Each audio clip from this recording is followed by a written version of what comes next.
Suportado naman ang liderato ng Kamara ang atas ng Pangulo sa Senado, kaugnay ng charter change. Pero ang ilang grupo, tuloy raw ang pangangalap ng pirma. Sabay pag-aamin na nakausap nila ang House Speaker kaugnay ng kanilang hakbang. Nakatutok sina Sandra Aguinaldo at Tina Panganiban Perez. The President agreed with us that the proposal was too divisive and asked the Senate to instead take the lead in reviewing the economic provisions of the Constitution. Ilang saglit lang matapos ang pahayag na yan ni Senate President Mig Zubiri, agad naghayag ng suporta sa hakbang si House Speaker Martin Romualdez. Partikular niyang binanggitang inihain ng Senado na resolution of both Houses 6 para gawing Constituent Assembly o CONAS ang Senado at Kamara para baguhin ang economic provisions ng konstitusyon, partikular ang paglimita sa puhunan ng mga dayuhan sa bansa. Tiniyak din ng House Speaker na magiging bukas ang prosesong yan at pakikinggan nila ang publiko.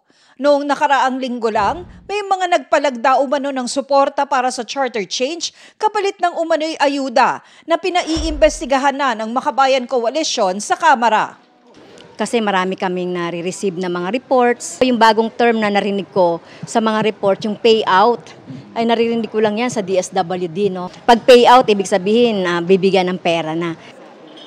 Kabilang sa gustong paimbestigahan ang paglaki ng budget ng COMELEC para sa pagdaraos ng mga plebisito, referendum at eleksyon mula sa 2 billion pesos sa 14 billion pesos. Gusto rin itong ipatawag ang mga grupong nangangalap ng lagda para sa tsa-tsa. Saan ba nanggagaling yung kanilang pondo? No, napaka-massive yung kanilang pagpapapirma at saka yung kanilang advertisement para malaman ng taong bayan na hindi government fund ang ginagamit nila. Pero malabo raw na maimbestigahan kung may mambabatas na sangkot sa signature campaign.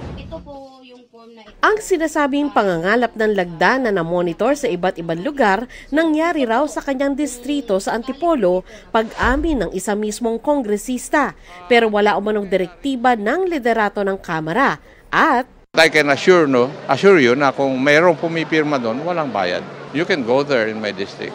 Pag-amin naman ng grupo sa likod ng EDSA Puera Ad, nakausap nila si Speaker Martin Romualdez tungkol sa pangangalap nila ng pirma para mabago ang saligang batas at gawing magkasama sa halip na magkahiwalay ang botohan ng Senado at Kamara sa anumang mga constitutional amendments na gagawin sa ilalim ng isang Constituent Assembly. Sabi niya, yes, it's okay, I'm giving you administrative support. Si Speaker, because the Speaker Martin Romualdez, being the CEO of Congress, is the one that can guide us going to each and every district, which is headed by a congressman. Tuloy raw ang signature campaign sa kabila ng bagong hakbang ng Senado. Our signature gathering is gaining ground, especially in the D and E segment of our voting population. We have gotten at least 30% of the needed signatures. Our target is to finish everything by June of this year.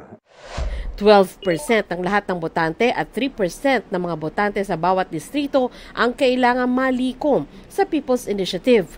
Wala umano silang ibinibigay na pera sa mga pumipirma. Para sa GMA Integrated News, Sandra Aguinaldo. Tina Panganiban Perez. Nakatuto kami 24 oras.